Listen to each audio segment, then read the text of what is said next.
Today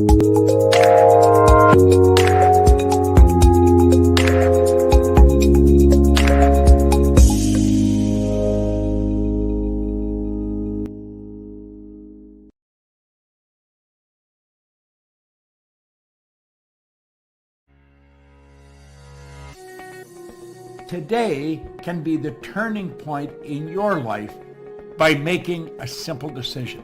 Fundamental questions of navigation. Where am I? Where am I going?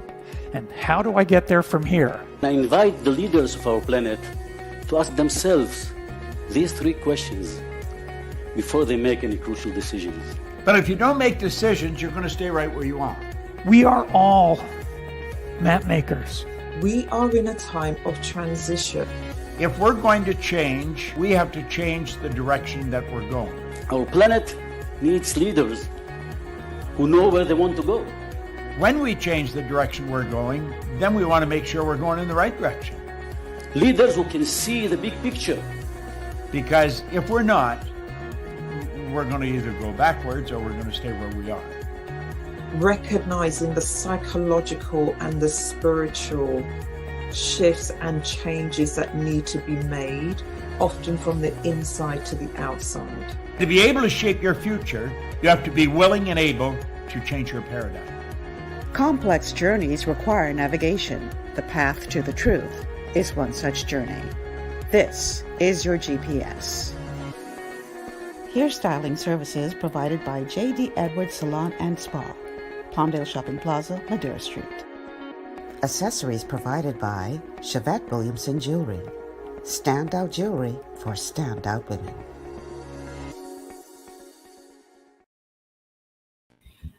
Good afternoon, everyone, and welcome to GPS, Global Paradigm Shift on Global 99.5 FM. I'm your host, Michelle Malcolm, and as always, it's a pleasure to be in your company today. Thank you so much for tuning in and making GPS a part of your afternoon routine. So on today's show, we are going to be covering a topic that I know my guest today absolutely loves. It's right up his alley. And the question we're asking on the show today is, when it comes to our bread and butter industries, namely tourism and financial services, are they still our lifeline or are they on life support? We are going to be looking at what is happening beyond the surface in both of those most important industries, or sectors, I should say, for those of us here in the Bahamas. So before we dive into the conversation, let's throw out the way that you can become a part of the conversation. The telephone numbers to call, 3260271, 3260271, 3260272, 3260272. The WhatsApp line for messages and calls is 801-0271, 801-0271. We are streaming live on Facebook, on the official Michelle Malcolm and Global 99.5 FM pages. You can also find us on our YouTube channel. You can catch us on Cable Bahamas channel 974, or by way of radio on the FM dial, it's 99.5 FM. And I want to say a huge welcome to all of you who are tuned in, no matter whether it's through radio or Facebook or YouTube. However you get here, I appreciate your presence. Thank you so much for tuning in and joining us for this important conversation.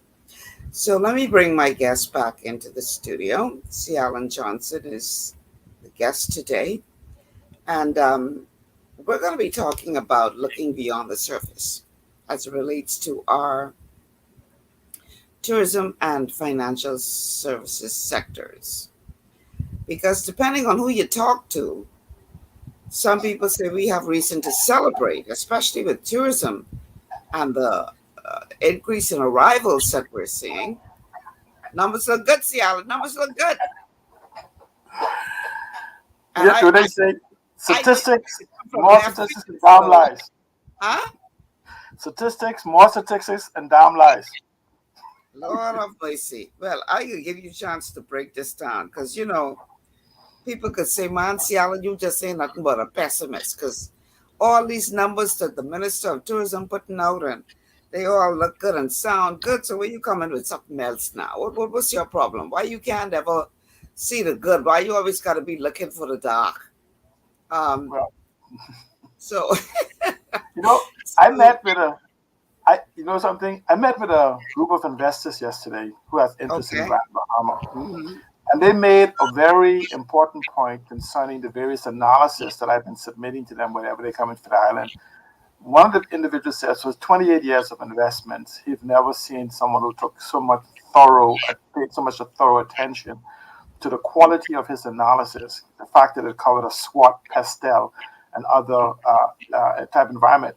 What he said is that not only do I give the end result of what is anticipated, but I somehow seem every step of the way also to define the negatives and the trees that could come. When you say tree, that how you branch off away from it and how you get back on course. So if you encounter this, you may encounter this, but it's not a negative if you can look at it as I do the analysis, and this is how you get back to the goal of the end game that I have. And I never thought of it.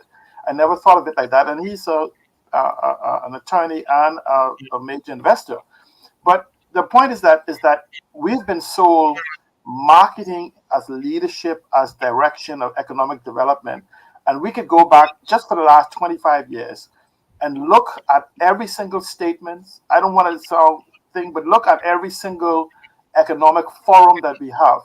And this is why even when we have these economic forums, yearly and otherwise, they don't publish them.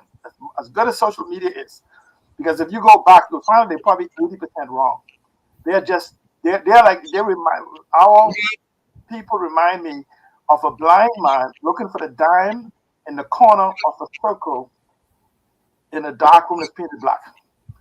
In a circular room that's painted black. I mean, you're not gonna find it.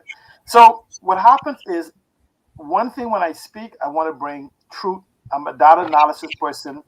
My credibility is more important to me than your opinion.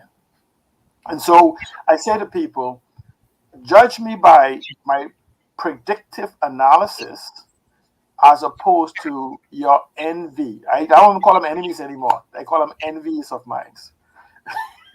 So, but what I'm saying is, I say to people is that no one loves my country more than me. But I don't love my country or my political affiliation more than my common sense, more than my sensibilities. And then it's another point that I was taught very young that goes around in my family. It says that if you don't understand enough of what a problem is, no, you must be able to argue for or against a problem, or it shows that you don't understand the other side of it. You only have a one-side analysis. So, but I'm also what people call a futurist in some respect. So what I do is I look at trends from a technology part from my over 40 years experience in the field to see where trends and anticipated bursts from an economic standpoint will happen. So I want people to understand that unlike the professionals, remember like when we had cryptocurrency, go on social media, there was about 1,700 professional behemoths, crypto analysts and experts. You can't find them now. A few of them now are artificial intelligence experts. You know, so as soon as a new trend comes out, they become artificial intelligence expert. And so this concept called prompting is now the new field of expertise in the Bahamas. And I think if brain surgery was to become a global phenomenon, we will have a whole crop of brain surgeons. See, Alan, you make it bad. Okay, I'm going to play a clip with our Deputy Prime Minister, Chester Cooper, who also happens to be the Minister of Tourism, who recently unveiled what seems to me to be good news. The tourism numbers are up, arrivals are up. We're looking at, levels that are higher than from before the pandemic. I don't know why you got a problem. So let's play this clip, and then I need you to explain to me and our audience why you believe that it warrants looking deeper beyond what is being presented to us. So let's go ahead and play the clip first. Allow the minister to tell us all the good news about what is happening in our tourism industry. And then we can hear C. Alan Johnson analyze this good news. Check this out. From January through July, we had more than 5.8 million visitor arrivals. We are pacing 59% ahead of 2022 and 30% ahead of 2019, which was our busiest year ever. Forward bookings continue to be very strong. We see no reason, barring an act of God, that we won't surpass 8 million visitors this year, which would be a record. In March alone, we had nearly 1 million visitors. So this should tell you about the pace at which this is all going. We've increased traffic from almost all of our source markets. All 16 island destinations are showing its strongest performance ever. Average daily room rates are up. Occupancy at hotels is up. And most importantly, tourism spending is up. Of our 5.8 total visitors, 5.8 million, that is, total visitors, more than 1.3 million came by air, whilst 4.76 million came by sea. So to put that into context, during the entirety of 2022, 1.4 visitors came by air and 5.5 came by sea. Further, at the end of August, we would have already surpassed arrivals of all prior years prior to 2018.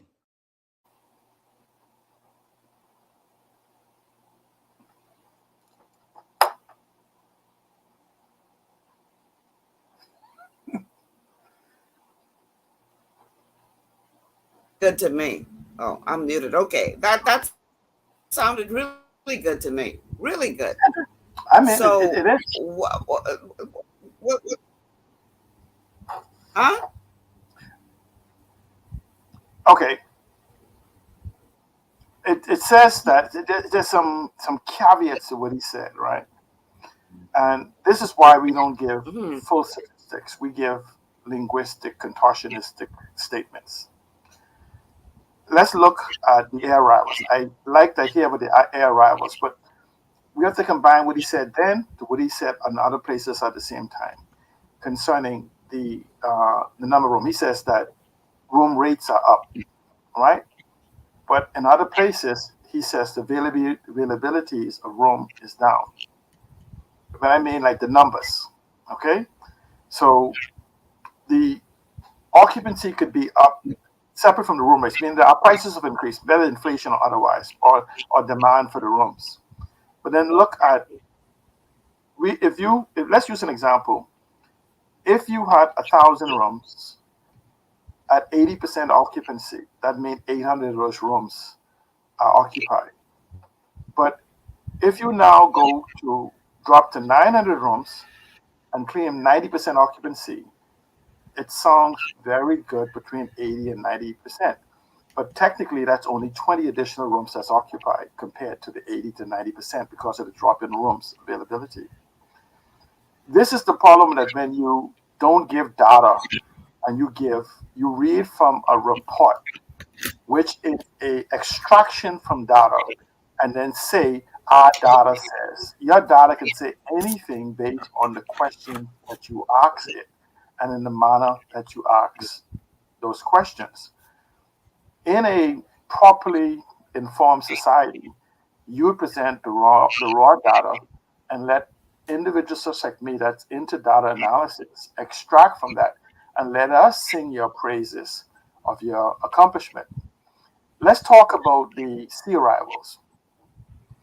I want you to imagine that you have a large shopping center and you allow free Wi-Fi or whatever reason for people to come into the parking lot, but your profit come from people that comes into the mall, and then you begin to celebrate that you have a growth in people in the parking lot, but provides no evidence to support your growth in revenue of those people transitioning into the mall.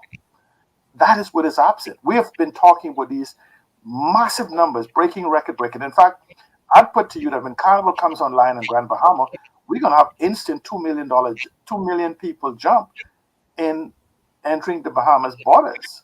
But that doesn't mean that we'll have 200 million people impact on the economy.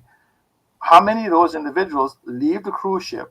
How many of those individuals that leave the cruise ship is going to leave the economic structure that is created by these cruise industries to capture those monies? We are counting people in those cruise ships that goes to MSC Island, with Coco Key and all these other islands that never, these are private enclaves, but if they show up there with 4,000 people a day on their cruise ship, we will announce that we had what's that, 12 million people come to the Bahamas, and we would have not seen that impact directly other than a few jobs.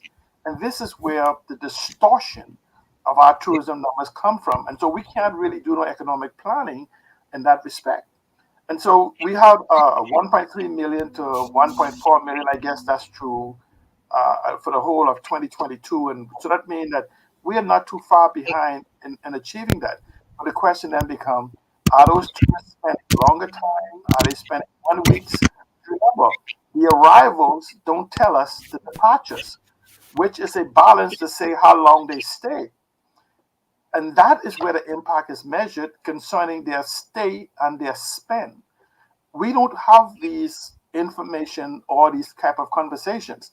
And this is why we have a distorted economy where the economy is always growing, but the impact felt by Bahamians or their integration into the economy is not one that is felt on the ground. So it sounds like we're doing something, but in essence, the impact, the localized impact, the what do you call it, where it spools into the community, it's not felt by Bahamians. We are, and I don't know if you have Mr. Gavin Bow conversation concerning financial service and tourism. I do. We I have, do. I'm not okay, going to I'm play just, that I'm not going until to go after to that's great. right. I'm saying, but let me just go back to tourism. We are dressing up this antiquated model. We are, we are about to approve RCI, I guess, on Paradise Island, the expansion of Coco Key with some things in the bed, and a whole lot of things that we are about to expand on.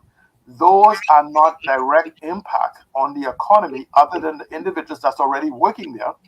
And you have individuals on some of those ships that even come off the ship and work on shores. These are the wider conversation. We have an adequate tourism model that is past its shelf life. We need a new 21st century model, inclusive, that actually include ownership. The Deputy Prime Minister talked about how we need thousands of rooms and how these investors coming in and coming in and coming in to build more rooms. But they're building them in bulk. They're not ownerships, they're jobs. I see we have a call on the line, first. Yeah, we have a call on the line. Let's go to the phone call. Caller, welcome to GPS. Hi, thanks. Hi, Michelle. Hi, Evan. How you all doing? Hi, all right. Great. Good, How good. are you? Yeah, in reference to the tourism minister's report, I think it's a wonderful report, and you can actually see things that's been booming in this country. I'm happy for now, Brad Bahama. I have plenty question marks in reference to when is something going to happen over there, something big in reference to, especially, the tourism product. And I get your point, Seattle, in reference to the numbers as far as us actually feeling the full impact of the numbers, because, like you said, you have the heads, but you need, as far as to actually feel the full effect of it. Because the lady over Atlantis, I don't get a name, how about name right offhand? When you see persons like her and the president or whatever of Bahama, and they come and they brag and they say how much even the projected revenue they're gonna make in the coming months or whatever. It's good, and it's a good thing, right? Numbers don't lie. Okay. Now, the question I have for you, C. Allen, is what you say, what you speak about is it's good, and it would be wonderful if it ever happens. And I must give credit to the ministers of tourism, like Mr. Belshcom, Diaglo, and this present minister of tourism, because I like the way former Minister Diaglo, with the transition between him and Minister Cooper, how that's been seamlessly. So I like that. But do you think, as far as we will ever see in our lifetime, the actual thing about which you speak in reference to Bahamian ownership, as to where we have these investors come, right? And they come and they get the prime land, they get the prime, like the RCIs, the Bahamas, the Atlantis. You see these people, they come in here and we sit down and we go with, drafting of this heads of agreement, right? And because I think that's the key right there. When they sit down and they actually lay out and this heads of agreement, a lot of these things should be in place that would empower Bahamians to have a better, more valuable piece of the pie. Now, I'm asking you, when do you envision something like this ever happen? Because consecutive governments have 3 years. allowed a lot of things to have happened. Because I always, it bothers me just to see how we have Bahamians who are so qualified to do these jobs in these positions, but yet they're not given the opportunity to. And persons come here as a tourist today, and next week they're working in a management position. So the question for you, CL, is: do you think it's possible, and when do you envision or see it happening? Is it going to be our children's lifetime or our grandchildren's lifetime? And just give us please, if you have time, a little breakdown as to how that can happen. I'll hang up and listen. Thank you. Okay, this show is absolutely for you. And if this administration doesn't do it, I guarantee you, the next administration will. Because the education process that will happen between now and then, they will have no other option but to incorporate what is necessary. You're talking about, again, we always focus on the foreigner coming in and providing for us. And I understand what the last 3 tourism ministers have done, but they have ignored the reality. You remember when we had the first Airbnb in the world, and now it's a multi-billion. And when you look at the shoot-off, it could be reaching the $1 trillion environment. When you look at the impact from hospitality and tourism on it, we used to call it people to people, and we let that die and continue with our model. We look to bringing in the mega vista tourism talk about bringing in these investors to build 1, 2, 3, 4, 5,000 rooms, hotels, and these resorts and these marinas. When technology now exists to allow Bahamians to have equitable access to the same resources that these mega giants have. In fact, it gives us as a crowd, meaning 1,000 of us, have more power than even 10 foreign investors. We talk about the DARE bill, the Digital Asset Registration Bill, where it basically makes room again to bring people inside of the country for ownership of the industry, but it makes no direction of giving external access to Bahamians for crypto. Crypto is not cryptocurrency. Don't confuse the two. Cryptocurrency is a subset of crypto.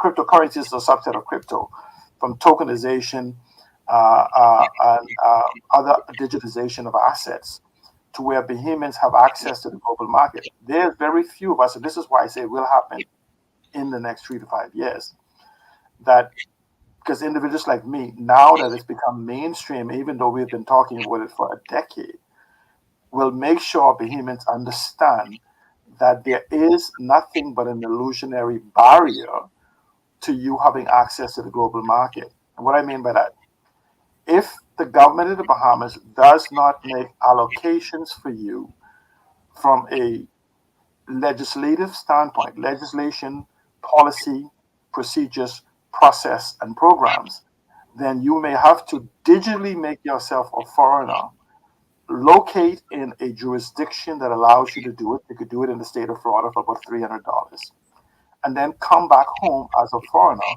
and then take the benefits as a Bahamian that gives you an advantage. It's that simple. Because what happens is their economic model is to protect the status quo and don't go beyond what is existing. So we've had previous ministers that have been wonderful caretakers of the industry, but foreigners has dictated how our tourism product is to grow. You've never heard a tourism strategy that expressed a Bahamian-centric position. You've always heard them talk about how wonderful it'll be when the foreigners come in. Have you heard a minister in the last 10, 15 years talk in the purest sense of not, we love the potential of Bahamian ownership, but the steps for which it can be achieved? No. Have you heard the Minister of Finance? No. And so essentially what they're doing is they're selling us feel-good anecdotal statements, but providing no structure for our actual participation in these economies. And the world exists today that gives young Bahamians, whether they know it or not, the ability of ownership through one of the things we can talk about, tokenization, and we talk about digitization of the economy, digitalization of the economy, and tokenization of the economy could literally make hundreds, if not thousands, of millionaires in the next 5 years.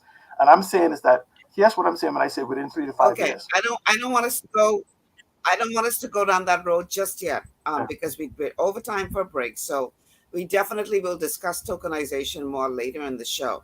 Okay. I don't want to jump ahead because I also want this show to not just look at tourism, but also the financial services sector as well. So let's take this break, and then we're going to continue on the other side of the break, talking about this whole question of whether or not financial services sector, like tourism, whether or not it is truly a lifeline for this country, or is it really on life support? And it really depends on who you talk to. So we're going to break this down. We're not telling you what to think or how to think. We're just giving you additional information to help you to make a more informed decision about what you think. So that's what we're doing today. So stay with us. We'll be back after these words from our sponsors. This is GPS.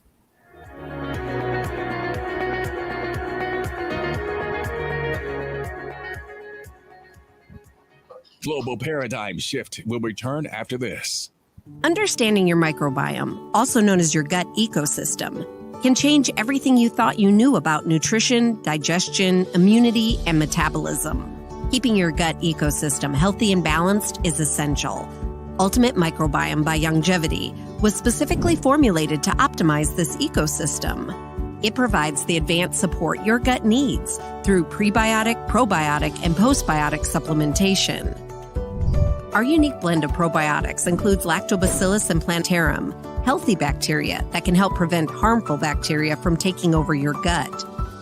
Increasing your gut's population of beneficial bacteria creates a more balanced gut microbiome, which has been shown to aid in weight loss, skin health, sleep, mood, and may even help with seasonal allergies. Ultimate Microbiome also promotes the production of postbiotics. Postbiotics are key to help regulate your gastrointestinal health. To enhance digestion, Digizyme Multi-Enzyme Complex, a blend of 5 specific enzymes, has been added to Ultimate Microbiome. It can help break down food so your body can better absorb nutrients. Plus, we've added our proprietary I-26 Hyperimmune Egg Powder to aid in the elimination of disease-causing gut bacteria and help your body balance its immune response. Ultimate Microbiome, the scientific, proprietary, and holistic approach to gut health that helps optimize your body's entire gut ecosystem. To learn more, contact your Longevity associate.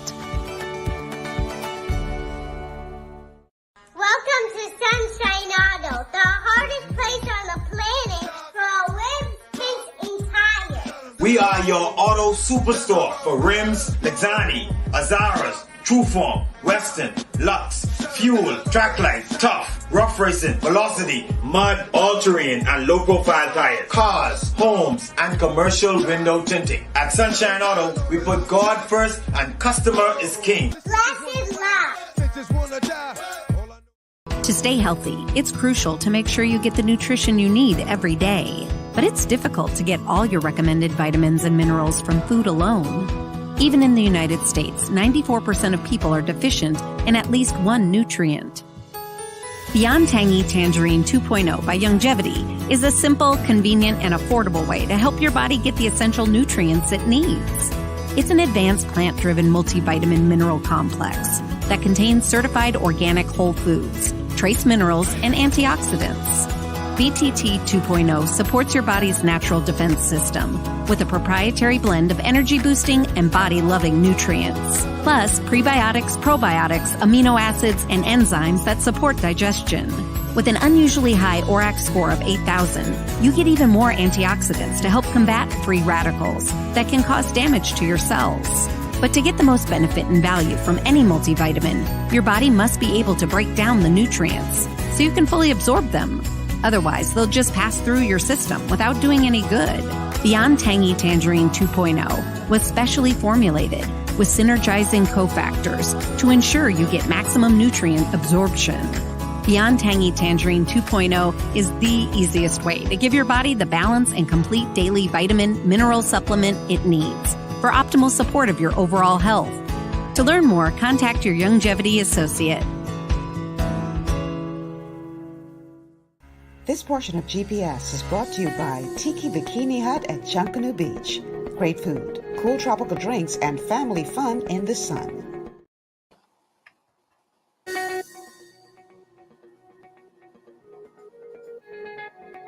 GPS, Global Paradigm Shift on Global 99.5 FM.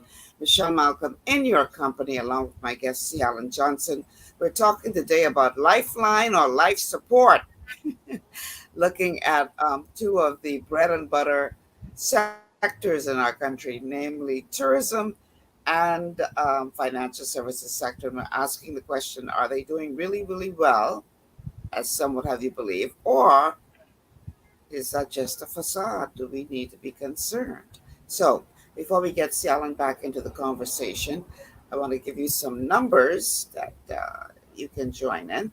The telephone numbers to call are 326-0271, 326-0271, 326-0272, 326-0272, and the WhatsApp line for messages and calls is 801-0271, 801-0271. We are streaming live on Facebook, on the official Michelle Malcolm Facebook and Global 99.5 FM pages. You can also check us out on our YouTube channels. And you can find us on Cable Bahamas Channel 974. And the telephone number is to call 326-0271, 326-0272. The WhatsApp number 801-0271, 801-0271. Download the Global 99.5 FM app to your smart device. Check us out there. Or last but not least, tune in by way of radio. Thank you to all of you who have done so, whether here in New Providence, Grand Bahama, the Family Islands, or anywhere outside the Bahamas. Welcome, welcome, welcome. Lifeline or life support, which is it? Depends on who you ask. We started off the show talking about tourism, and C. Alan is not impressed with the rosy review that our Minister of Tourism has presented about these fantastic numbers of tourism arrivals, and he broke it down as to why he thinks that we need to look a little deeper. Well, some are saying the same thing needs to be applied to our financial services sector. And in this clip, we're going to hear from banker Goan Bo, who recently appeared on ZNS News Report. I think they interviewed him about the health of our financial services sector. and whether or not we need to be concerned. Here now is that clip. Fidelity's Gowan Bowe has a measured assessment of the country's fiscal state. While he sees positive post-pandemic indicators in areas like tourism, where visitor arrivals are soaring, and once furloughed employees have returned to work. He's not as optimistic, though, about the once thriving financial services sector, which he says is now in critical shape.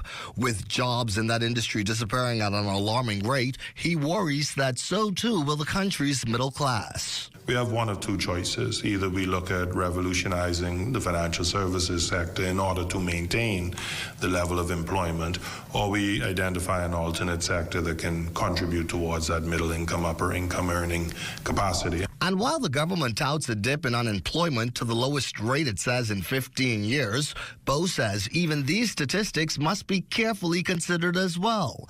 He says, yes, unemployment has fallen, but so has the number of people working.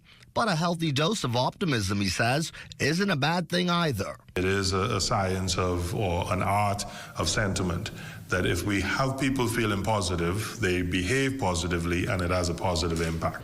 And don't expect inflation to go anywhere anytime soon. Bowe says it'll be a while still before we fully recover from this economic downturn. Given that we've had such a huge swing on inflation, we have such a huge swing taking place that may lead to recession, equilibrium in reality is probably 18 to 24 months away. On the positive side, while economies across the globe have been at the mercy of their respective central banks setting high interest rates, Bowe says that's unlikely to happen here. So if there is one peace of mind people can take place, I don't foresee the central bank looking at lifting interest rates because it doesn't have a need to do so to bring equilibrium. What is taking place in the U.S. is to bring equilibrium. The central bank, for all intents and purposes, has remained at an equilibrium state. Bowe considers himself a pragmatist, so he doesn't discount any positive signs in our economic forecast. But again, he is a pragmatist, so he says that the only way that consumers can weather any economic storm is by practicing fiscal prudence.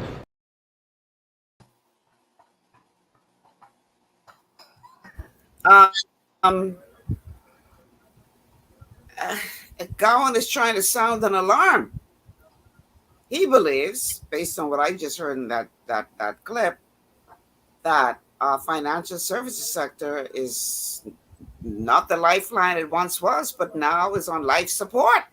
Well, he used his description. He says, I am a pragmatist. I evaluate theories or beliefs in terms of success in their practical application, not how you feel and what you think. Okay? He's saying right then and there, we could feel all we want, we could hope all we want, we could pray all we want. Application will be the determination of our success. I couldn't say it better.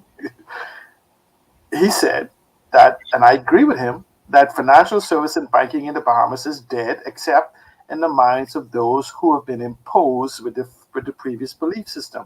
You're talking about a preeminent individual that is not working in the financial service industry. He employs people in this financial service industries. He's talking about the middle class because they are the ones that stimulate the economy by buying the cars, by buying the houses, by buying whatever it is that kind of boosts the level. We already went down from the thousands, from the multi-thousands of individual financial services to the low thousands in that particular area. Why?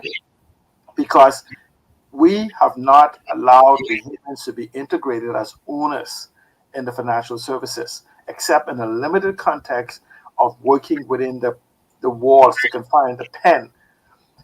We are now in a dispensation where there are no borders except those that are imposed by the immigration. I'm talking about for intellectual capital, I'm talking for business and otherwise. So what we have to do now is we have to rethink and redefine our position in the future. Let's go to OECD. A few years ago under the previous administration, the Secretary General, whatever his name is, the OECD, was asked a question. The Bahamas believes itself to be in a secrecy and no tax zone when we should be in a privacy and low tax. So we should go away. We should get away from this decades-old secrecy and no tax and take our constitutional position that's already in our constitution, that we can have low tax and a privacy jurisdiction. In fact, we can have a constitutional privacy that individuals here we talk about. But we also have to open the gates for individuals to move into ownership of the financial services, and ownership of this financial services and access to the global marketplace will allow ownership in the tourism and ownership in other industries. When we start talking about digital entrepreneurships and otherwise, we can have individuals selling products they have nothing to do with to people they don't know for money they never had. That is what digital entrepreneurship allows. No more, let's open up another place to sell tennis or clothes or something to only Bahamians. If the entire Caribbean and South America is a consumer-based environment, then why can't we act as the middlemen and middlewomen to those marketplaces as opposed to continuously being consumer? We don't even need products to touch the basis here, and if we do, coming from other places, like, remember, go in most every store in the U.S., clothing, tennis shoes, name brands, everything, you'll see a made in China, made in Korea, made in Japan model. Well, we are in a geopolitical location where all those things that we buy and then we import into the Bahamas must first pass through the Bahamas. So why aren't we considering places like Grand Bahama the ideal place to sell to the rest of the world? We can become middlemen, but we have to teach digital entrepreneurship. But better yet, we need leadership that understands it. You don't have to be able to do it, Go look at the leaders, the CEOs of all of the major 1,000 companies, and tell me how many of them is actually out there doing the things that their company represent. They provide leadership and visions to those companies. But we have MPs who's paving roads, cleaning up garbage, painting houses, serving breakfast, and all these different things when they should be in the business of governing. This is why I say we have to make sure, if this administration doesn't adjust by October 4th, and listen to the individuals that understand these the new dispensations we are in, then we must begin to prepare to make sure that we select in the next 3 years one that does. Don't let them come tell us. I'm saying I'm going to work my best. I know I'll be working with my wife, who happens to be a Gen Z. Okay, I'm a boomer too. There's some millennials between us, to make sure for her and my children that an environment exists for them, not to just exist, but for them to thrive. And that's the conversation we must have. And so we'll get around to this conversation on how Bahamians get owned. Because understand, the technology that Garvin Bowe is talking about, because he can only be talking about technology. Nobody flies in no more to the Bahamas with the bags of money or, the briefcase, and the drug money is gone. And I know we're so used to smuggling liquor, alcohol, dope, piracy, whatever. Well, guess what, guys? Those eras are gone. And you know what? I always laugh. You always say to me, listen to me, this, Michelle, you like this.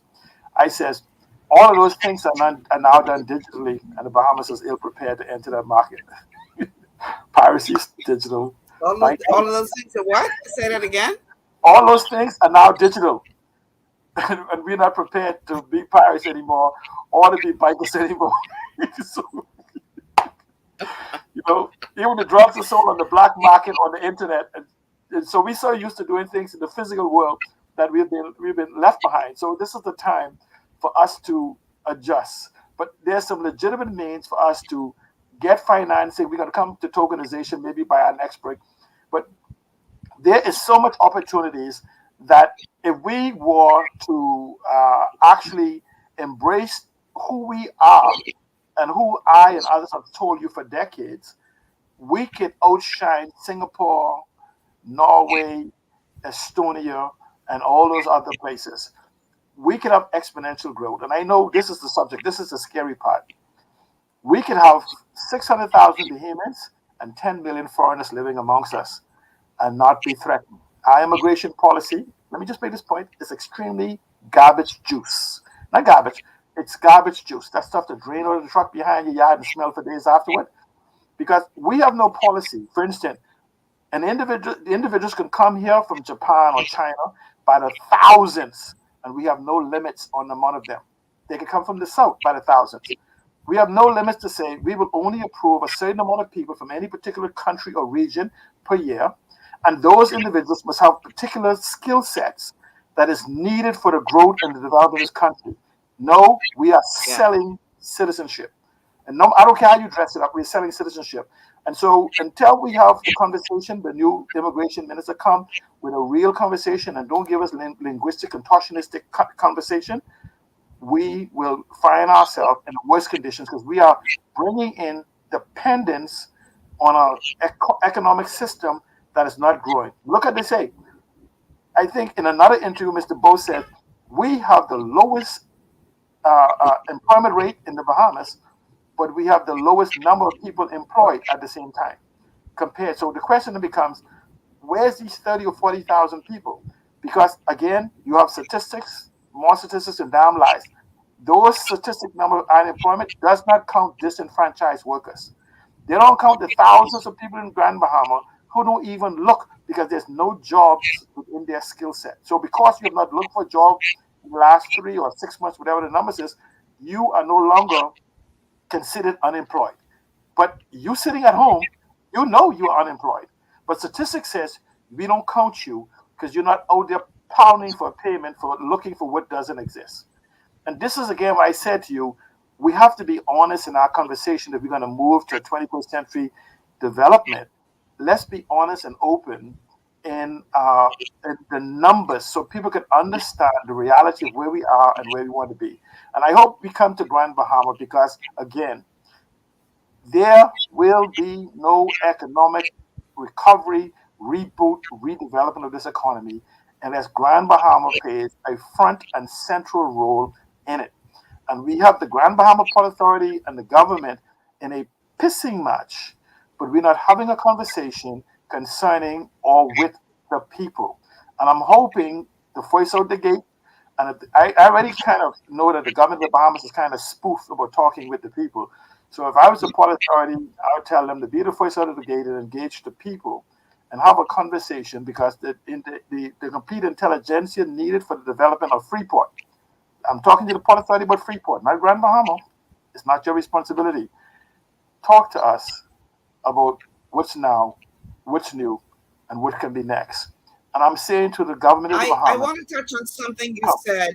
We're going to talk about Grand Bahama after the next break, right? But I want to touch on something that you said a moment ago.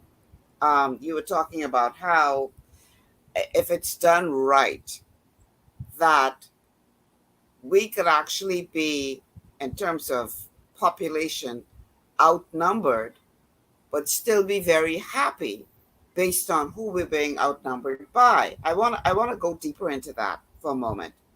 Because when people hear about immigration in the Bahamas, there's only one place where their mind goes, right? Yes. And that's the South. Neighbors to the south of us, many of whom we know come here undocumented, we all know the story. We don't have to regurgitate that. We know the problems that we're having with immigration issues, particularly with persons from Haiti, okay? Other nations as well, but mostly from Haiti. Now, what you're saying is that there is a possibility where we as Bahamians can be outnumbered by persons from other countries, but not just anybody, but people who are actually building the Bahamas so that we are enjoying our best life. Now, I want to play a silent video. It's just a video, and we will have to explain for our radio audience what our Facebook and YouTube audience is seeing. Let's see if I can get it to come up. So this is a picture. Before and after photo of Dubai. On the top, you see Dubai in 1981, what it looked like. And then on the bottom picture, you see Dubai, what it looks like today. Massive difference. Huge development. Well, guess what? There are more persons who are not from Dubai, actually, who make up Dubai as their home, their residence.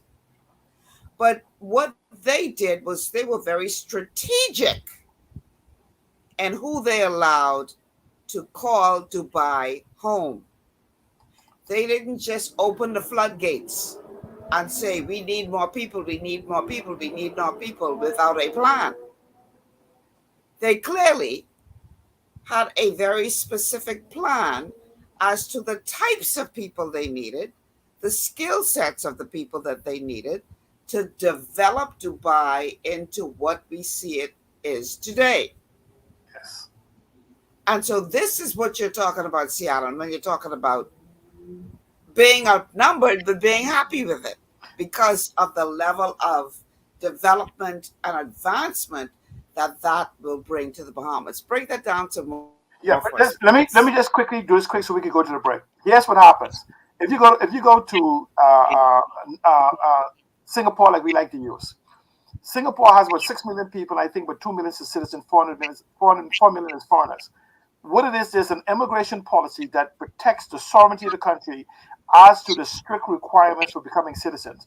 You can come into the Bahamas, and we want you to come. We want you to come to live, work, study, play, visit, explore, invest, dine, shop, whatever it is that you want to do. But we are not going to treat citizenship as a gift like you could buy from the candy shop. So we put in, strict requirements on the process for citizenship concerning citizenry, contribution, and everything else. So let's use Grand Bahama as an example. Singapore, that we just talked about, is only 30 square miles larger than Freeport. I didn't say Grand Bahama. Singapore is only 30 square miles larger than Freeport. They have 6 million people, and we are better prepared infrastructurally than Singapore was when they began, digitally and otherwise.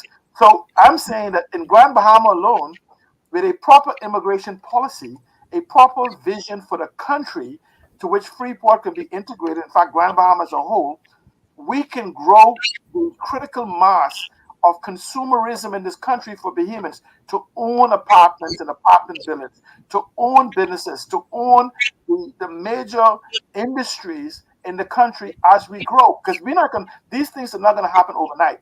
So as this economy grows from a strategic vision, Bahamians will be integrated into ownership, and that becomes so much easier, as we'll talk about later on in the show, with tokenization and other aspects of the digitization of this so-called financial services banking, as well as redefining the tourism product. We're just not having that conversation from leadership. And so I'm saying to you, if they knew, they would do it. I honestly believe, it scares me to believe that they know what I'm saying and they're refusing to do it, because that's even a scarier thought. I'm going to lean towards they don't know, so they're not doing it. So we have to make sure that this administration come to know it, or make sure that the next administration have amongst them people that understands, and leadership amongst that team that understands that their job is legislation, policies, processes, programs, and procedures, and leave the building to the professionals and the repairs and cutting the lawns and digging the wells and painting houses and chopping grass. You really believe they don't know? You sound like Jesus on the cross. Father, forgive them, for they know not what they do. No, because I know many of them. No, I know many of them. They're being taken advantage of. I know many of them. Because we can look at our past, right? They're 5-year celebrities. Like they're like TikTok fans. You just hit this burst of fans and whatever else, and then after a while your content gets stale, and then we bring in the new people. They are literally they're our form of social media. Okay, and they every time they get by standing in front of the cameras and talking to us. But there's a new Bahamian day. There's 60%, 65% of the next population will be born post 1981 in the next election. They have not had the leadership they deserve. They have not. Because we have had leadership that spent the entire time looking backwards as opposed to building forward. Grand Bahama is a good example of that. We could employ before the next term is up, and I don't want to sound like a political, but I am aggressively engaging the other half of my spokespeople in the House of Assembly to bring these ideas into the House of Assembly, because I'm not there, to simply at least deposit them on the table for discussions to see if they will be ignored, because this government is seemingly, to me, locked and loaded in the direction they want to go. It's not about us anymore. And I challenge anyone, please, I'm talking about you fanatics and rabid supporters. I would like someone from the top, the top of the food chain, to challenge me on this, because your behavior, for those of us that understand, tells us otherwise. And I'm saying, as of today, we are going in the wrong direction. And instead of even for Grand Bahama, this the linchpin that Mr. Philip Brave Davis said was the linchpin for our economic development.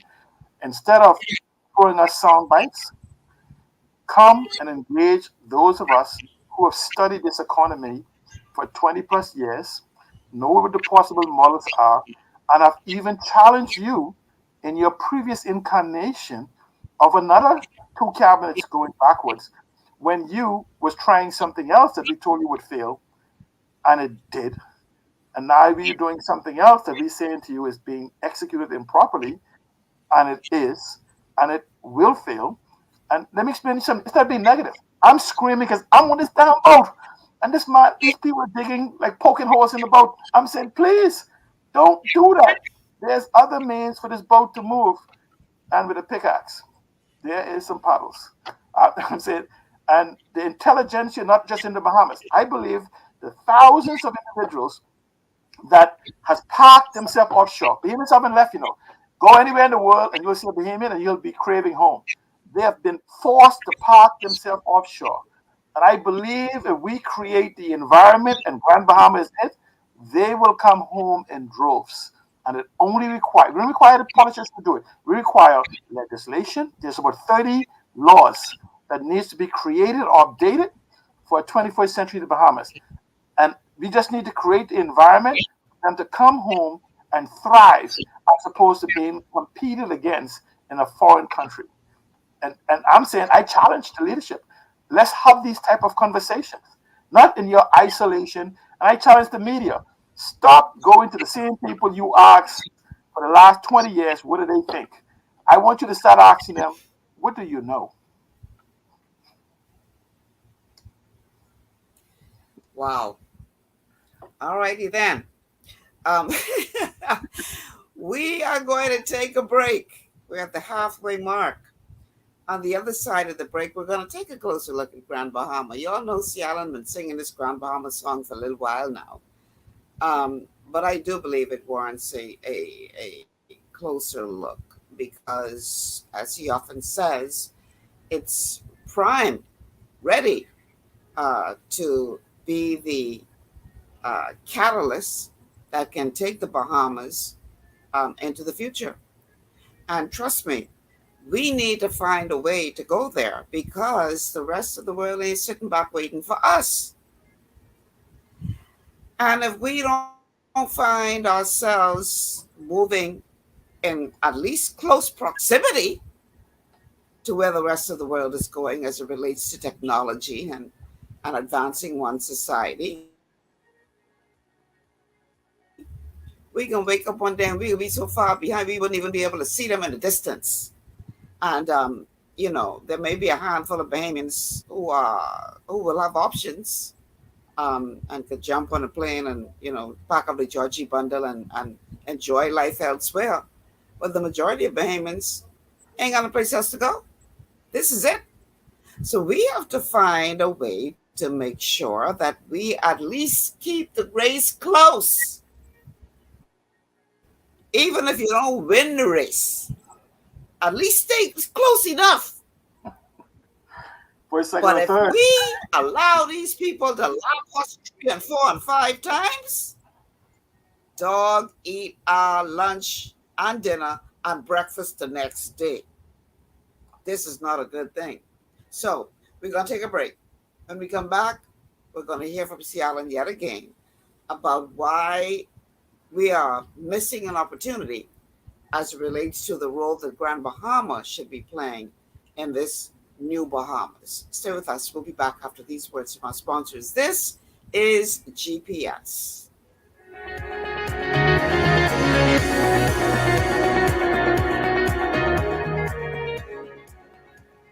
Global Paradigm Shift will return after this. Your body's immune system is under constant pressure from things like stress, lack of exercise, and toxins in the environment. It's crucial to be proactive and support your immune system with the nutrients it needs to function effectively. But it's often hard to get these nutrients from food alone. Introducing fast-acting Zinc Plus Immune Support by Longevity. Unlike zinc-only supplements, Zinc Plus Immune Support builds on the proven power of zinc and adds complementary nutrients to give your immune system extra support. Vitamin D helps balance the effects of zinc, while our proprietary blend of natural fruit and root extracts provides the extra help your immune system needs to work against daily stressors. And we've included Longevity's exclusive plant-derived minerals to give your body the minerals it needs but can't get from food alone. And because Zinc Plus Immune Support is delivered in a great-tasting sugar-free berry-flavored lozenge, it encourages quicker absorption of all these nutrients into your body. Zinc Plus Immune Support. Zinc plus the extra support your body needs to promote a healthy immune system. To learn more, contact your Longevity associate. Welcome to Sunshine Auto, the hardest place on the planet for rims, tints, and tires. We are your auto superstore for rims, Lexani, Azaras, Trueform, Western, Lux, Fuel, Tracklight, Tough, Rough Racing, Velocity, Mud, All-Terrain, and low-profile tires, cars, homes, and commercial window tinting. At Sunshine Auto, we put God first and customer is king. Blessed love. It's gotten harder and harder to get your daily requirement of vital nutrients from food alone. Without additional vitamin and nutrient support, your health and well-being can suffer drastically. That's why Z-Radical was specifically formulated. It combines a blend of antioxidant-rich vitamins, minerals, and botanicals with the protective powers of fucoidan to help fill the gaps from lack of nutrients in your foods. The core of Z-Radical is fucoidan, a naturally occurring polysaccharide that helps stimulate immune reaction, protecting you against inflammation and oxidative stress. We harvest this powerful mineral-rich nutrient from brown seaweed, harvested only from the world's most pristine ocean waters to ensure the purest quality. It's then extracted using cold process technology to ensure maximum levels of bioavailability. Then we add essential vitamins that help to protect your cardiovascular and nervous systems and are crucial for optimal immune and neurological function. Z-Radical also includes a proprietary blend of delicious antioxidant-rich fruits and berries. This great-tasting combination helps your body combat free radical imbalances that can contribute to a variety of degenerative conditions like arthritis and heart disease. Z-Radical. Experience the power of fucoidan with antioxidant-rich berries, 8 essential vitamins, and more to provide you with potent health benefits. To learn more, contact your Longevity associate.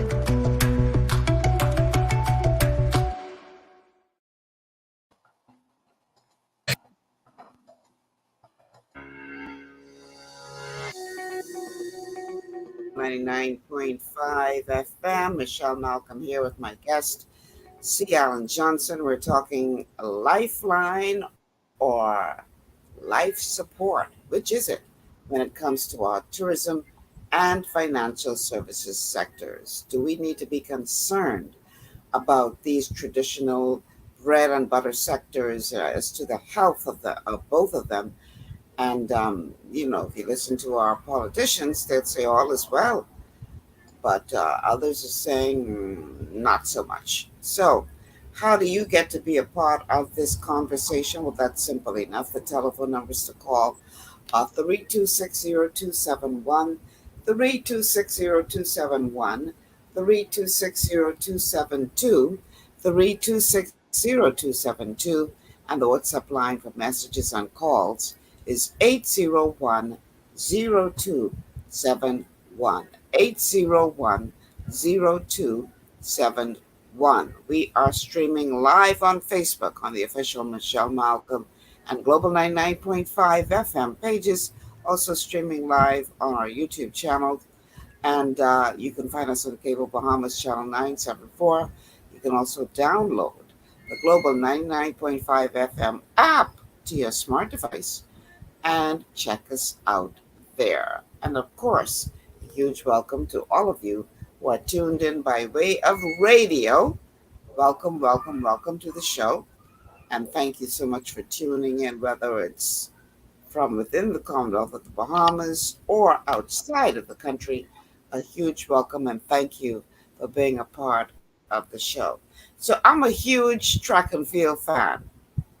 And matter of fact, back in the day when I was in high school, I was actually an athlete, and my specialty races were the 400 and the 800. And sometimes you look at these races, especially the long distance races, right? Everybody starts on the same line. Okay? Everybody starts same line. But yet, depending on the athlete and how well they prepared for the race, and in some cases, their natural ability that they were born with, especially in the long distance races, at some point, they can start lapping people.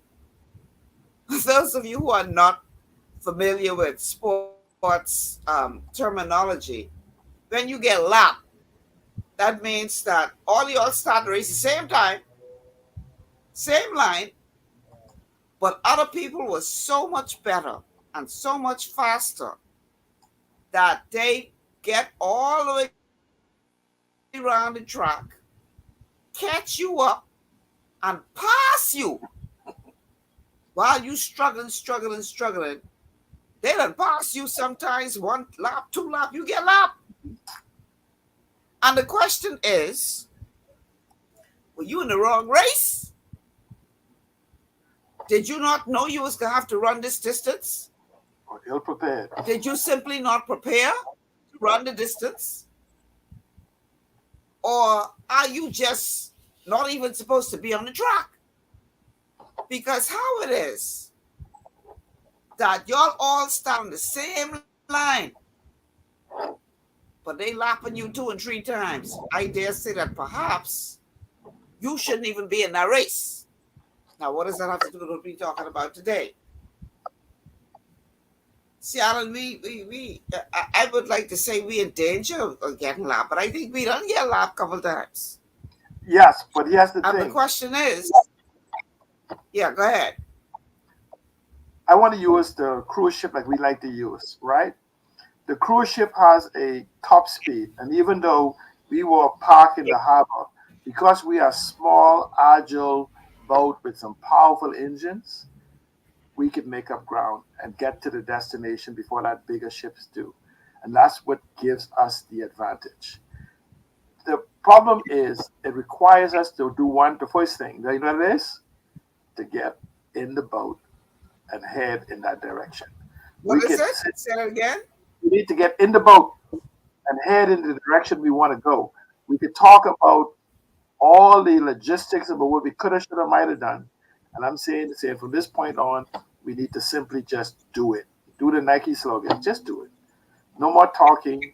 Let's put the most capable persons in the control of the engine or on the steering or whatever else. You know why? We're all in the same boat and we will get to the destination together. So success will be shared. This is not about individuals. This is about a country. And until we stop... We have a cell phone call on the line. Caller, welcome to the show. What up, Michelle? Hello. Hello. Hi.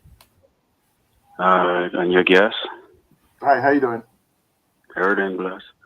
Michelle, what this man talking about, why they don't have this man in position to push this country where it need to be. Because if you listen to the two tongues, I believe parties in this to run an agenda, and I believe they run by people with money. Because whenever you even see time for election or when they talking, they always pushing some stupid agenda. Look at that boat cruise within your town, Michelle, Nassau. I listen to them white people talking about they can do this to the harbor, do this to the harbor. The harbor finish what they do. They put a fence to block off your people. Better vision, this and that. If you look in Freeport, land getting grabbed by foreigners and they trying to fence that off. Now, if you're listening to your guest, he talking about digital, you never ever hear no politician. Why do we try to bury the future, which is this man, and try to keep with the past? That's why you could show a picture of Dubai. We both started off the same time. We ain't get lapped. That ain't what you call get lapped. We get looped. You feel what I'm saying? It's like day and night. Freeport over here. Let's talk about it. He from Freeport, I from Freeport. I might be in Georgia right now, but I'm from Freeport. So that's from one Freeport to the next. So, Michelle, I bypassing you. Just going straight to your guest. Who have all of the jobs in the shipyard? If you look on the side of me, every time one set of people come in, one set of people go, so they get replaced by all type of funny people in Freeport. Who buying up most all of the properties in Freeport? You walk in Solomon's today, ask for a manager, right? When I came down and I was working in Solomon, every executive in Solomon's white. You might not want, and I ain't saying no allegedly. Every executive in Solomon's white. Walk in Sawyers. You got a Chinese who managing the store. You got an Indian, what is the assistant manager. Freeport ain't in no trouble. We inside Ukraine and Russia war. That's what you call Freeport. And you get now the little bit of jobs what you trying to fight for, the little bit of jobs that you fighting for. If you was a mason, a tileman, a roofman, or a window or whatever, you got to fight against the other set of people down south. Because what they doing is they dropping the price now. So you got to understand where we at and where we feeling. And then when you listening to a prime minister, I listen to him on the world market, telling them, okay, he hires scientists to do this and that. But then when I listen to him in the house, he asking, "What? Come on, man, we ain't stupid. I and my parents." You feel what I'm saying? And I talking to a Freeport guy. Why they having this man? I'm just trying to say to Rotowe to come to your show to spit facts. You get what I'm trying to say? And what country in my house, if my brother come visit me, how he can tell me how to run my phone? You want me to tear his head off it? So why are we talking this, why this back and forward with the Port Authority? Why the government having this back and forward with the Port Authority? You understand? You making me feel like you playing the game. You say what you have to say or tell them, pop, put the military there. They can't operate. What they can do? What they can do? That's what I'm trying to say. There's people lives we're playing with and we watching. See, what plenty people don't get? Each island to each his own. I only could speak on Freeport where my neighbor's string tied. That's why I say from one Freeport. He know exactly, the man with the vision in Freeport, what on the side of you, know exactly what's going on in this place. You understand? Freeport ain't close to mash up. Freeport mash up. And you know why people leave it? You could go to a job today in Freeport. They tell you, I don't care what paper, like the papers what I have, run me back to Georgia. No matter what you say, you overqualified if you come with papers. If you don't come with papers, they pay you what you want, and then here's the struggle. The man would come in to challenge you. He don't care what he get. He don't care what he get. So whatever you trying to bargain with, you can't even bargain with that no more. And I talking to the man who on the side of you from Freeport. He know that's why we leaving. And when you come in, now you look at the whole scenario between the halves and halves not. You walk around in Freeport, all you seeing is private property. You understand what I'm trying to say? They fencing off. You fencing off from? I listening to this man telling me he talking my language. Digital this. Why I can't walk in Freeport, go to a government, here's my idea. We have no back-end. Small businesses drive every country in the world. Everybody knows that. But then you want to make it hard for me. And again, I say, let's look at when white people want something from here. They come to the table, they push a bunch of microphone in their face, they do the setting, the background with little nice occupy water behind them and all that bull, whatever. And then the white man says, oh, hey, we're going to create 20 jobs. And this and then they take 20 billion land from you and they sit up, then they caught you off. And then check them out the next 5 years, they friends, uncles, aunties, all of them inside this one little area, but you can't get in. And the government sit back and watch this happen. I listening to this man on the side of you. Why can't I invest in Freeport? My idea should be, if you sit down as a shark to me and I come to you with a good idea, why you can't invest in me? And then let me pick up my homeboy who in the back of me and say, hey, look here, I just get this. That's somebody who off the street who is terrorizing you. Y'all don't understand how the trickle down go. And this a real man talking from Freeport. He know exactly what's going on in Freeport. And if he have the answer, grab this man, put him where he's supposed to be in the right area. I ain't here to talk about no Candy Roses, who was in Parliament for 30 billion years, and the place still. I ain't here to screw nobody back, and I never trust nobody who's shorter than me, Prime Minister. I leave on that. Shut people ego. shut man ego. But Michelle, let me just address some of the issues. Boise Allen, you got a phone. Yes, let me just some of the issues. He made some powerful points concerning a rising tide builds all boat. With all due respect, for those that know what Freeport is a tired, dying place.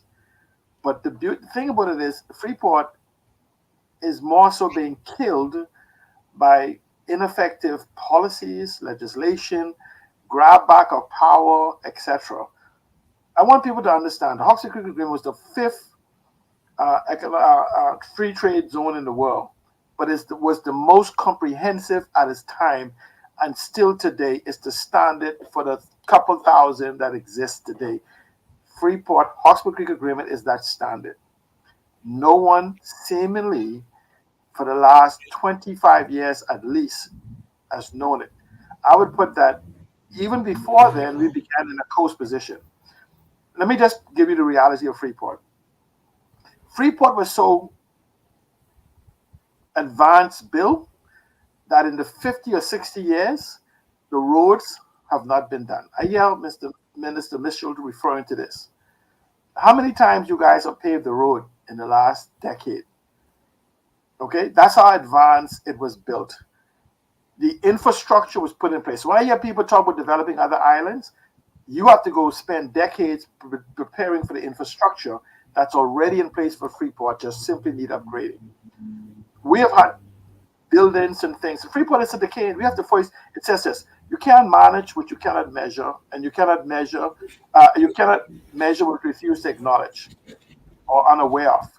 And so we must admit where Freeport is and begin to look at who has the potential, who has the best vision for driving it further.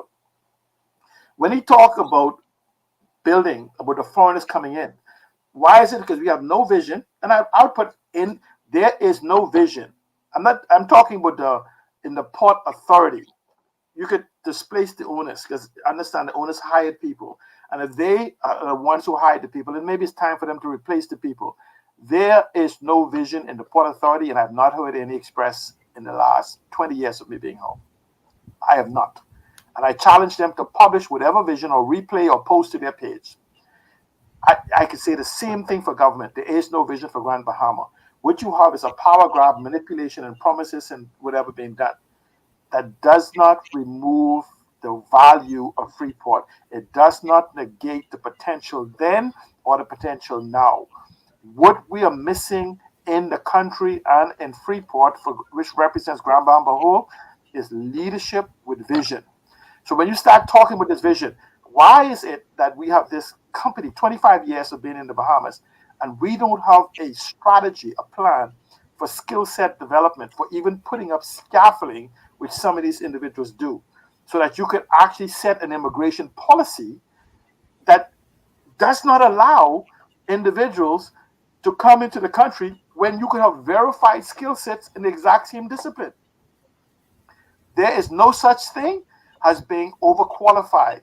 If you are willing to take the job, the argument is you are now being underpaid. Let me repeat that. We need to stop it. There's no such thing as being overqualified, but there could be a possibility of individuals who are willing to be underpaid for their skill set. So if we have a vision for Freeport, we have a national policy that allow the 1 million people or 500,000 people that Freeport was designed for 60 years ago. That was based on the technology and infrastructure then. We can do a new whole load build out of Freeport because we're not starting from scratch. We are improving on what exists. Geolocation cannot be beat. I hear people talking about Andres and whatever. Imagine that you're now talking about global warming and you have the most pristine environment, and you can't answer the simple question: what happens to the millions of tons? And this goes to the Prime Minister with his green, blue, orange, aquamarine, ocean, carbon, and climate economies. What happened to the hundreds of thousands of gallons of oil that we import to the Bahamas and nobody knows where to go? Is the cars like drinking them? Are we drinking them? What about the cooking oil? What about the antifreeze? What about the tires? What about all of these chemicals that we're importing to the Bahamas? Are we talking about this green freeze? So now you want to take what we have done across the Bahamas and these other Grand Bahama and New Providence and then go to the most pristine place on earth called Andres and say you're going to development? You can't fix, you can't. So, but when we talk about Grand Bahama, if we get leadership and a conversation, the Hawksbill Creek Agreement today is still the most pristine agreement. In fact, I am an advocate that we should have a conversation, since the government wants to start this, let's have a conversation on what the Hawksbill Creek Agreement was, what it is, and what it can be. Because I'm one to believe that the Hawksbill Creek Agreement can be modified today, and we should use a nice catchy phrase called 2099. So meaning that we would extend very specific agreements for the economic development and empowerment of the Bahamas by virtue of the Hawksbill Creek Agreement. We need to have that conversation.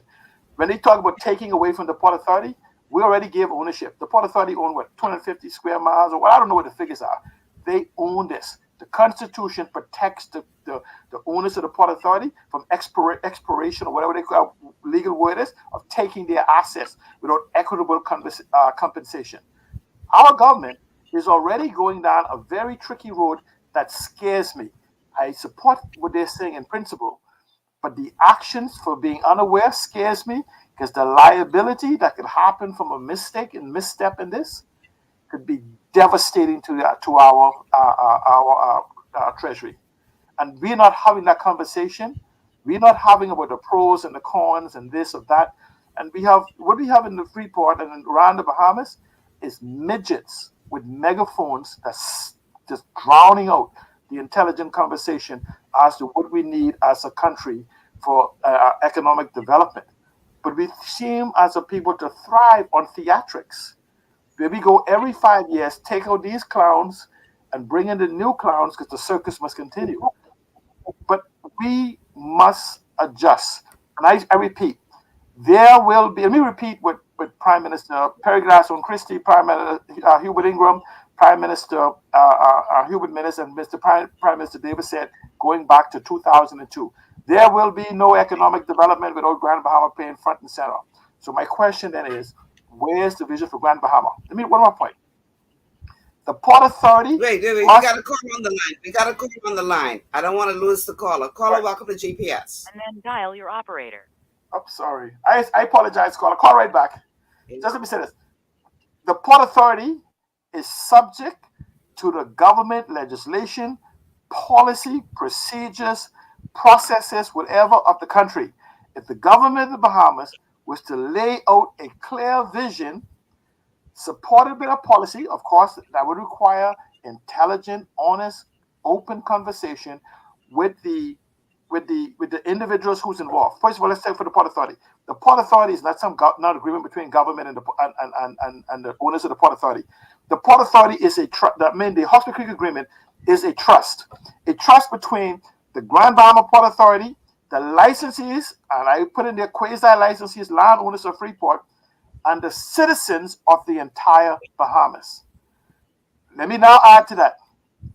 Governance without consent of the governed is the definition of slavery. And I want the Prime Minister today to say, we don't have slavery in the Bahamas anymore. The caller's back. Caller, welcome to GPS. Hey, good afternoon. You and your guest. Caller, you there? Good afternoon to you and your guest.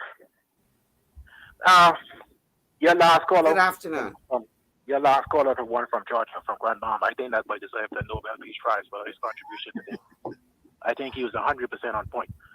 You know, at Sea Island, I think one of the issues in Grand Bahama, I think why Grand Bahama hasn't prospered yet, because we haven't had a prime minister or a leader who understands Grand Bahama and who understands the Hawksbill Creek Agreement.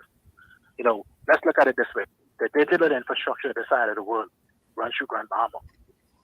One of the largest oil terminals on this side of the hemisphere is in Grand Bahama. You have one of the largest container shipping facilities. We are the gateway to America. So why is Grand Bahama in the position it's in right now? Why aren't we utilizing the infrastructure? You understand what I'm saying? Are you saying we need a prime minister from Grand Bahama? I think we need someone, not just, we need a prime minister from Grand Bahama who understands Grand Bahama and someone who understands the Hawkesbury Creek Agreement. I don't think none of our former prime ministers the current prime minister, I don't think he even ever read the Hawkesbury Creek Agreement. I don't even think Fred Mitchell even seen the Hawkesbury Creek Agreement. Because if he did, the foolishness would he run already, he wouldn't have been saying. How can you ask the citizens of Grand Bahama not to get involved in the dispute between the Port Authority and the port and the government? When the licensees is the third party involved in the Hawkesbury Creek Agreement, you cannot make an agreement without the licensees. The government can't do nothing. The Port Authority can't do nothing without the licensees. And that's the definition of slavery. They're saying that we want to make a slave. Governance without consent of the government is the definition of slavery. And you absolutely are correct. And I honestly believe until we have a prime minister from Grand Bahama, someone who understands Grand Bahama, someone who understands the model, because Grand Bahama is the future for the Bahamas. If we could get Grand Bahama take off, if we could utilize that container port, we got two of the Buckeye Oil Terminal, Start Oil Terminal. That's the gateway to the world. And the technology. You know, you got 2-3 million barrels of oil that leaves Buckeye that goes to Singapore every month. You got 1.5 million of barrels every other month that goes to India. So why are we not in trade with these companies? With these countries, sorry. And until we utilize Grand Bahama and its infrastructure, we can always be in the position we're in. We can always be treated like second-class citizens and like slaves. The Grand Bahama is saying can never be empowered because we're not empowering ourselves. You know, let me give you an example, right? You got people in Grand Bahama, and in particular in the oil industry. You got certified, qualified people, but still yet the government still issuing work permit for foreigners to come govern the oil industry. When you got certified, qualified people who can work, who could and have worked throughout the world in oil terminals, oil industries, but still yet the government still issuing work permits for foreigners. And not just this current administration, the past administration. So I'll hang up and I'll continue to listen. Okay, Michelle, let's go to our break. But let me just say one thing. The Haywood family, if you hear this, I'm not mocking you. A meeting I attended, the last meeting I attended with Sir Jack Haywood, after he had just left cabinet, a public meeting with licensees and the public, and this is his statement. He says, I've just attended the cabinet meeting, and I've met with a whole group of people who I think, and this is on my page, have never even read the Hawkesbury Creek Agreement. I think there's one chapter in there, I think his name is Halakias or something of that sort. He's talking about Alkidas. I think he has some familiarity with the document, but I don't think he knows enough to make a decision. This was Sir Jack Haywood, the 50% owner or whatever amount he is of the Port Authority under the last PLP administration, said, I've met with cabinet and they are clueless as to what the Hawkesbury Creek Agreement is. And this was made in a public forum, and not a single person contested that, including current ministers who now sit today. And so it tells you that we truly need to have this conversation. That is not good at all. That is quite concerning, actually. All right, we're going to take a break. On the other side of the break, we're going to talk about what could be the solution to all of this. And obviously, we have to talk about technology being in the mix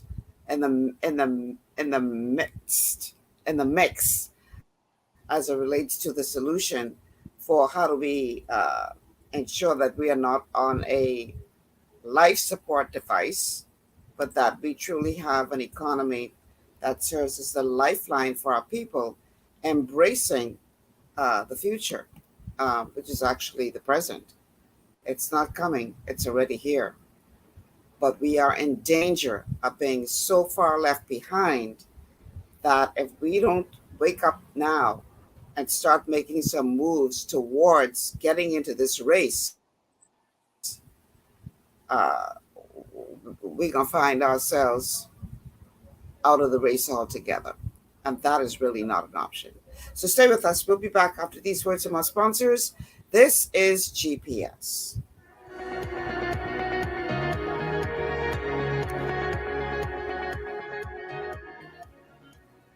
Global Paradigm Shift will return after this. At Lee Air, safety is our #1 priority. Flying since 1996, we offer scheduled flights into Fresh Creek and Mangrove Key Andros and Great Harbor Key, Berry Island, twice daily, 7 days a week. Affordable charter services are also available to anywhere in the Bahamas and the Caribbean. Lee Air Charter Services. Call 225-3267, 702-7127, or 322-1317 for reservations. Understanding your microbiome, also known as your gut ecosystem, can change everything you thought you knew about nutrition, digestion, immunity, and metabolism. Keeping your gut ecosystem healthy and balanced is essential. Ultimate Microbiome by Longevity was specifically formulated to optimize this ecosystem. It provides the advanced support your gut needs through prebiotic, probiotic, and postbiotic supplementation. Our unique blend of probiotics includes Lactobacillus and Plantarum, healthy bacteria that can help prevent harmful bacteria from taking over your gut. Increasing your gut's population of beneficial bacteria creates a more balanced gut microbiome, which has been shown to aid in weight loss, skin health, sleep, mood, and may even help with seasonal allergies. Ultimate Microbiome also promotes the production of postbiotics. Postbiotics are key to help regulate your gastrointestinal health. To enhance digestion, Digizyme Multi-Enzyme Complex, a blend of 5 specific enzymes, has been added to Ultimate Microbiome. It can help break down food so your body can better absorb nutrients. Plus, we've added our proprietary I-26 Hyperimmune Egg Powder to aid in the elimination of disease-causing gut bacteria and help your body balance its immune response. Ultimate Microbiome, the scientific, proprietary, and holistic approach to gut health that helps optimize your body's entire gut ecosystem. To learn more, contact your Longevity associate. For all your building needs, it's Carib Construction and Project Management on Gladstone Road. We build it all: schools, homes, hotels, and more, including structures requiring a Phase 3 electrical contractor. We also provide project management services. The first step towards your dream building begins at Carib Construction and Project Management. Call us at 376-1556 or 341-4466. One of the things I love about the mailboat is their relationship with Bahamas Air. I can earn travel points on my international freight and redeem them when I fly. For me, online shopping is easy, with Mailboat's U.S. addresses and regular freight delivery to Nassau. Plus, I can always prepay customs and freight, and they always notify me when my package arrives. Yeah, a lot of people think the Mailboat is just for shipping, but they also offer a safe and secure storage facility at affordable rates, all in a central, convenient location. We also offer passenger service into Freeport multiple times per week with a seating capacity of over 450 persons. With family movies on large screens, one hot meal included, and on-board lounge for snacks and soft drinks. We're the Mailboat. We're bridging people, products, and places.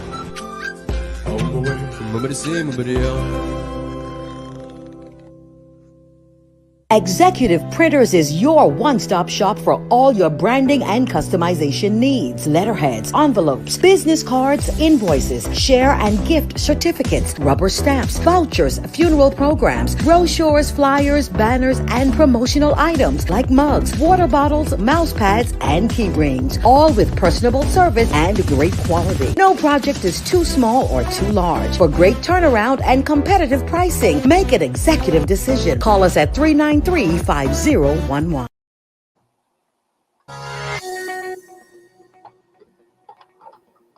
Welcome back to GPS, Global Paradigm Shift on Global 99.5 FM. Michelle Malcolm here with my guest, C. Alan Johnson. The show today is Lifeline or Life Support, whether it relates to bread and butter industries like tourism or financial services. Last segment, we were talking about Grand Bahama and the role that it should be playing in terms of our economy and making sure that we are keeping up with the rest of the world. This is what we're talking about today. And before I dive into... Before you dive, let me do a 15 minutes pitch. I got a lot of people saying they're enjoying the conversation from Grand Bahama. So I want to pitch to you businesses on Grand Bahama that would like to hear the step-by-step on how the economy go. The Michelle number, he'll scream it out, is there. My number is 825-9700. We can make this a regular staple, but we need your support. Absolutely. You're enjoying the conversation. This is not enough time, so we could break it down into segments, tell you exactly how to do it and where to do it. And if you know a business person, just call them up and say, look, no matter how small your art is, just please make sure we can hear from C. Allen and C and others who on Grand Bahama may know the way, so we can have that conversation. Let's go. All right, cool.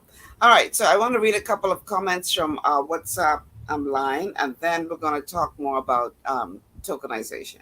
So one person said, greed is the problem. Reading again from our WhatsApp line. Someone else said, C. Allen, why don't you put your hat in the race to run the country since you get the answer for all our problems? Because the FNM and PLP can't do it for you. Put your hat in the race. I'll vote for you. I live in Freeport. You got at least one vote, C. Allen. I know. Yeah, but what happened is, remember, the problem is we work on majority rule. We work on majority rule, and so we're going to need more than just me one, because I can go there with all the brilliant ideas, or 10 of us. But if 30 of them say we can with our silly way, guess what? Nothing changes. So this is why you have to change the mindset of government before they get there.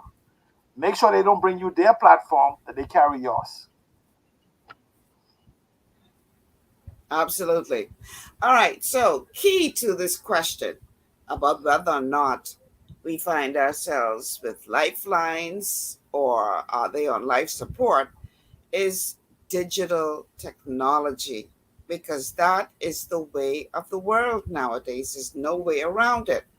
You can't decide that you are going to ignore what is happening in the rest of the world and just, stand on your own and continue to do things the way you've always done, because then you're going to find yourself not just being lapped, but out of the race altogether.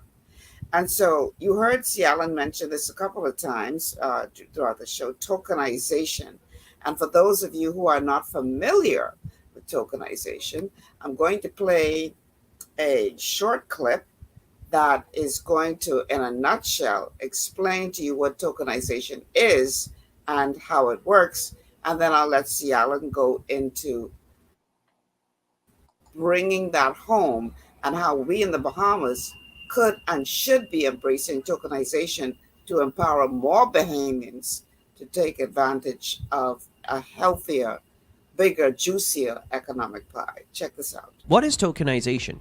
Tokenization is the conversion of ownership or rights of specific assets into digital form. Tokenization allows you to convert indivisible assets into token formats. Let's say you want to sell the famous painting Mona Lisa. To do so, you need to find sellers who want to pay millions of dollars and buy it. Obviously, this will reduce the number of people who have fluid funds to buy it. However, if you tokenize a painting, you can share ownership of the painting with multiple people. Specifically, it is possible to own a fraction. For example, someone can become the owner of 5% of a painting or an asset. This is only possible through tokenization. This appears to provide a better solution than traditional methods. Therefore, most cryptocurrency experts will be betting on its use and the future prospects. Tokenization in blockchain opens up multiple new possibilities for companies and individuals. Yet the concept is not new and has been around for decades. Even before the introduction of blockchain technology, Financial institutions, especially since the 1960s, had been using tokenization to protect credit card and transaction details. Hospitals also use it to store sensitive information about patients, and the government uses it to record voter registration. Conventional tokens store information as alphanumeric tokens and pass the encryption function later. This process ensures that each token is unique. Tokenization using blockchain is quite similar to this process.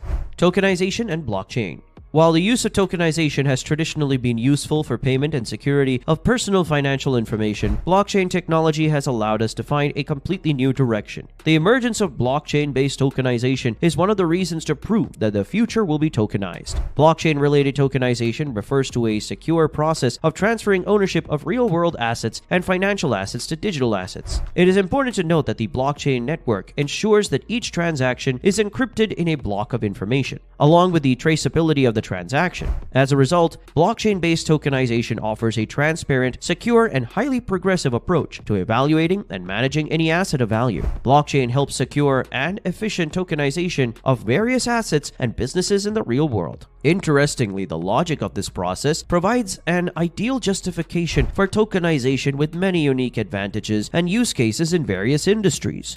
How does blockchain tokenization work? Tokenization is the process of converting something into a digital asset or token. In the context of blockchain, tokenization refers to the creation of digital tokens that represent a real-world asset on a blockchain platform. Tokenization can be used to create tokens that represent virtually any type of asset, including commodities, loyalty points, shares in a company, music or art, precious metals, credit, debit cards, or even real estate. The process of tokenization usually involves creating a smart contract on a blockchain platform that defines the rules and conditions of the token. Once an asset has been tokenized, it can be traded on an exchange or used in other applications built on decentralized blockchain platforms. Tokenization can help to make assets more liquid and accessible to a wider range of people. Yep, that's the future of the Bahamas. Michelle. Why you go goo gaga and start freaking out? We got to address the elephant in the room. Because people hearing this right now, and the first thing their mind going to is that curly hair boy who in jail in the States now. And that's the first thing I explain. FTX and that whole debacle. Right. So, explain this like a 6-year-old to understand what is the difference between why he lock up now and what that video was just talking about, and how can it benefit Bahamians across the board? First of all, tokens are not coins and coins are not tokens.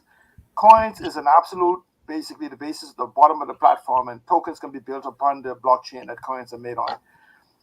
For individuals who are in the cryptocurrency industry, there's only one cryptocurrency in the world today, that's called Bitcoin.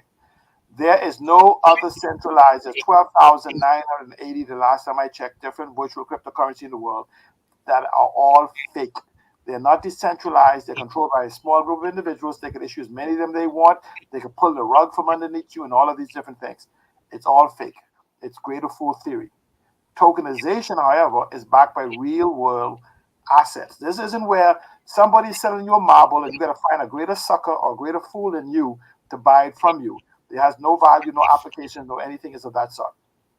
Bitcoin may have a value in the future. Anything else beside Bitcoin is fake. Now, here's what tokens does. You want to build a bed and breakfast in Freeport. Let's say you want a top-of-the-line bed and breakfast for $250,000. There's a number of ways you can do this. The most direct way would be to take the $250,000 and divide by 5,000 individuals. What is that? 50 people who would each give you $50,000. I mean, $5,000. So those 50 people that give you $5,000 are now co-owners with you. Okay, you could decide what percentage you want to give them for that 5,000. Right? Let's say you're going to issue a certain amount of tokens, but you want to keep 40% of them. So you'll divide that investment because you have the intellectual capital and marketing of it. They will give you this whole token, this money. So you will hold a certain amount of tokens to represent your 40%, and the $250,000 will represent the 60%. There's an equal amount of tokens. These are not figures exact because I'm going along.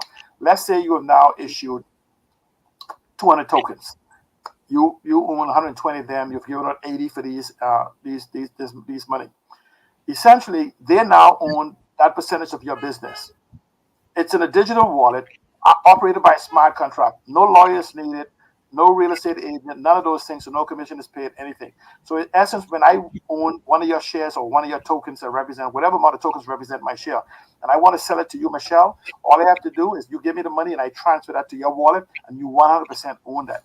But let's use an example. Because you can now find individuals who can now go into the marketplace and find their funding. Creating one of these smart contracts that involves tokenization costs less than maybe $3,000. So now you've entered the marketplace that you own a property with no mortgage payment, because you have $250,000 to build this singular bed and breakfast, this one bedroom apartment. It costs less than $100,000 to build that. I'm using the $250,000 model because you want to build an energy efficient, so you don't have no light bill. You want to build a top class five-star place, because you want to be able to book your place for the quality and the lower price you can have. This is only one variation. There's something called offsetting. Offsetting is where I can sell literally, I can find 50 individuals who's willing to use my place over the next, say, 10 years or 12 years, who are willing to give me $5,000. I give them a certain amount of weeks that they can use.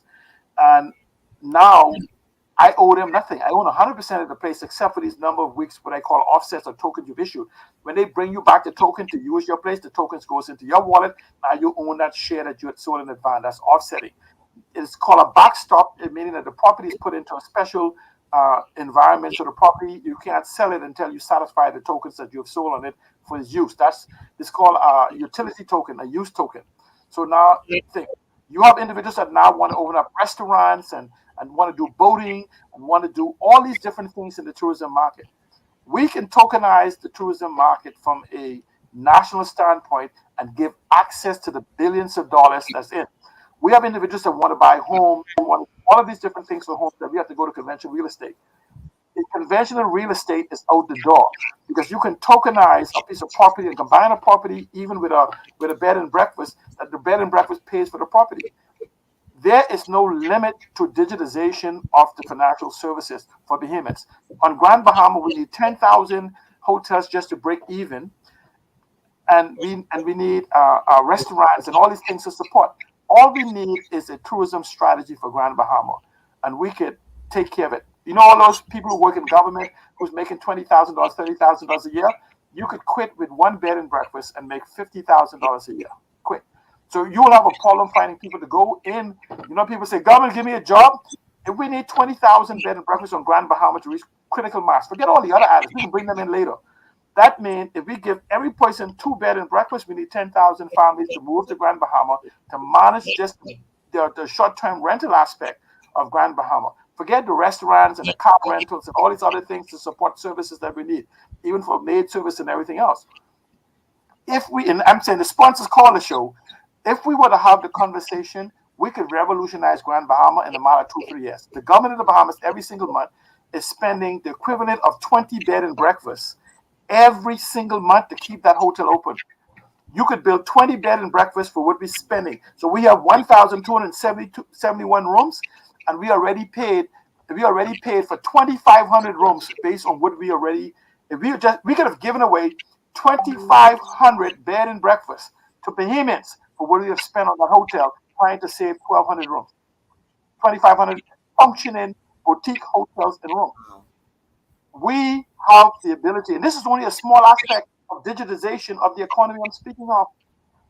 We could transform this country. The Grand Report, this is why you need leadership that actually understand what it is you have to propose to the government and push them and educate the people as to their involvement. So when you start talking about these foreigners taking your door for construction, if I'm building my place and I'm Bahamian-centric and Bahamian-focused, you can't force me to hire a foreigner to give me shoddy work from people who come into the country who have never had any experience in this field, but I'm simply looking for cheap labor. So now you can import the professionals you need. You know why? Because Bahamians ain't need to do construction work because they all own the construction job. See, so they could come in for a little while, do our finishing work on the bed and breakfast and everything else and go. We're going to need, if you have 10,000, 20,000 bedrooms, you need beds, you need tables, you need all these different things that can actually begin to become localized in its manufacture and distribution in cooperation with people already doing it around the world. We could then now, guess what we could do? We could tokenize bed and breakfast and go invade some other countries in the South the way their people invade our country and own our economy. If we consider digitalization,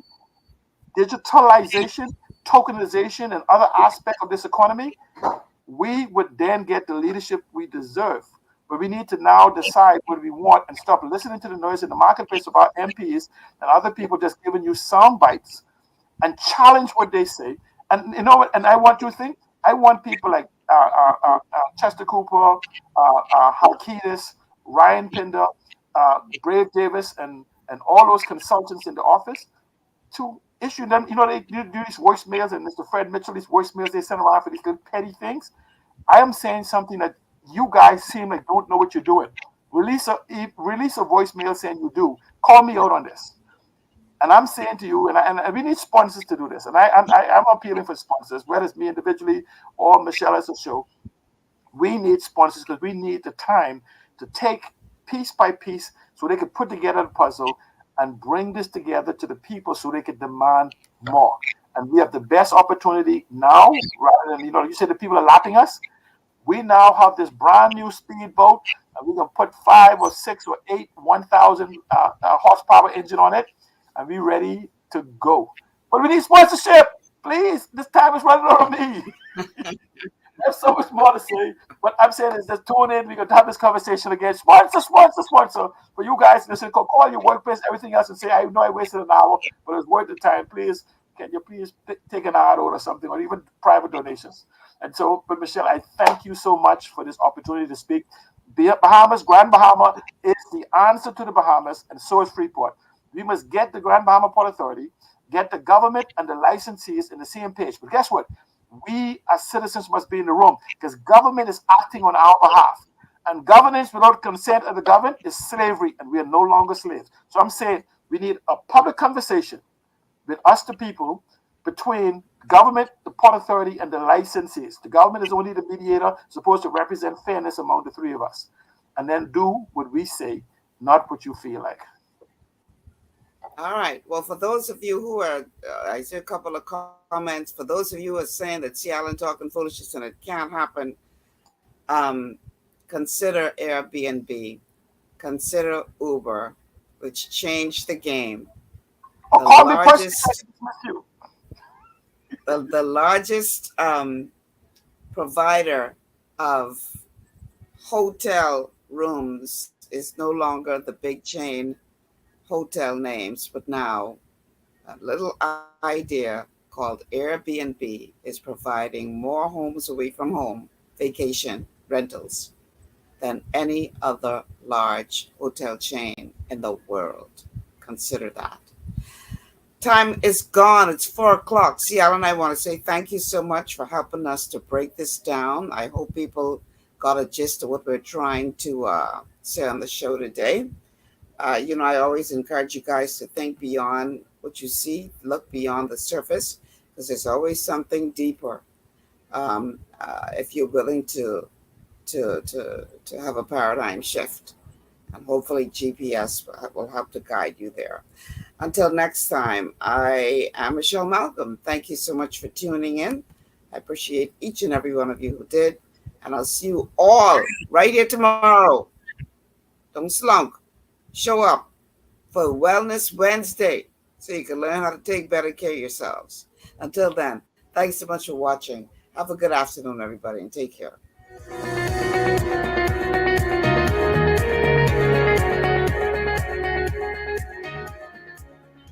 Global 99.5 FM reminds our listeners that the views and opinions expressed on this show are those of the host and guests. The demand for a new kind.